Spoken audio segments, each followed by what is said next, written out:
track wrestling here in Wichita, Kansas on the eve of the NAIA championships with Grandview coach Nick Mitchell, going for your 9th straight national title. You come from a powerhouse program at Wartburg. It's where you wrestled in college. You coached there too.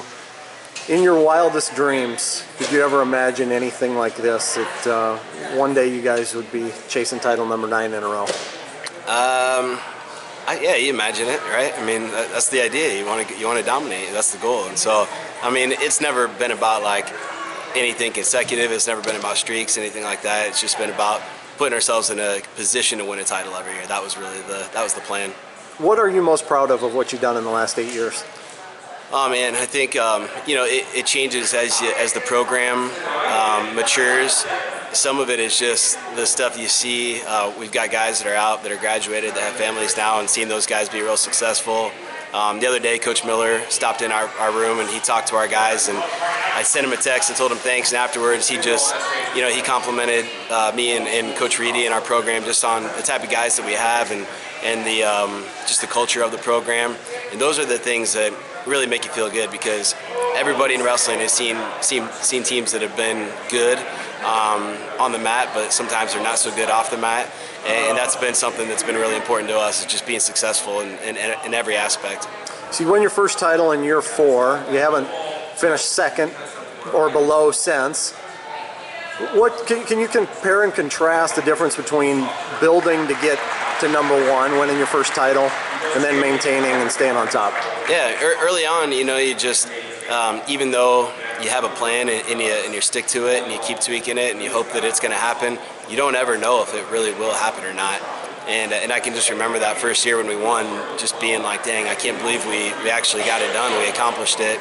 And from there, it's just it's a combination of just finding the new challenge every year, of trying to find out how good your team can be, and then also just figuring out ways every year to tweak the system and be better. And that's been a real key for us, is just not trying to sit and kind of feel like, well, we've got to figure it out now, because our division has gotten way tougher over the years. Coaches have gotten better. They're changing what they're doing, and so we have to keep evolving and try to stay ahead as much as we can. Yeah, I was going to say, how do you battle complacency? How do you combat that? If you're competitive, that's not that hard, really. I mean, that's never been an issue for me. I mean, how can you be complacent when you're always trying to win? You're just looking at the next thing. That's not an issue. And I think anybody in our program, if that's ever an issue for them, they're in the wrong place. Because for us, man, you can't be complacent when you're just trying to win the next thing. Whatever's next. This team, you come in with 5 number 1 seeds. What has made this group unique? A lot of it is we've got a ton of new faces. We've got only 3 guys from last year's national team that are on this team this year. But on the bright side of that, we have 9 of the guys are guys that were in our program last year. And so it's just been really cool to see guys that have been in our program, that have developed, get their opportunity and make the most of it. We've seen NAIA wrestling make a pretty substantial change here in the last decade with all the new programs coming in. From your vantage point, how is it different than it was when you first came in? I think the reputation wasn't great when I first started. We had less than 40 teams. There were some of the rules were a little bit different as far as how you could qualify for the tournament. There was no seeding at the national tournament, and so I think every year it's gotten better and better, and it's just been the leadership. We've had some really good coaches come through the division, and that's really what you've seen more than anything, is these guys, they just do it the right way. I mean, I'm lucky I work with a lot of good coaches in this division. One thing Grandview has never done is had a 4-timer. You got a chance to change that this weekend with Evan Hanson. Take me back to recruiting him. What did you think his potential was? What did you like about him when he was coming out of Elkhorn Kimballton High School there in Western Iowa? Yeah, he was. If you know Evan, he's a goofball, man. He's funny. He's just like he just tells it how it is. He's not a real complicated guy. But we recruited him. We knew he was good. We knew he was really good. And he actually he did an overnight visit, and he committed that day. And it doesn't happen as much as people think. Where he was like, yeah, I'm coming, and we're pretty excited. And I just remember feeling like, man, this guy, he could be pretty special. But you never.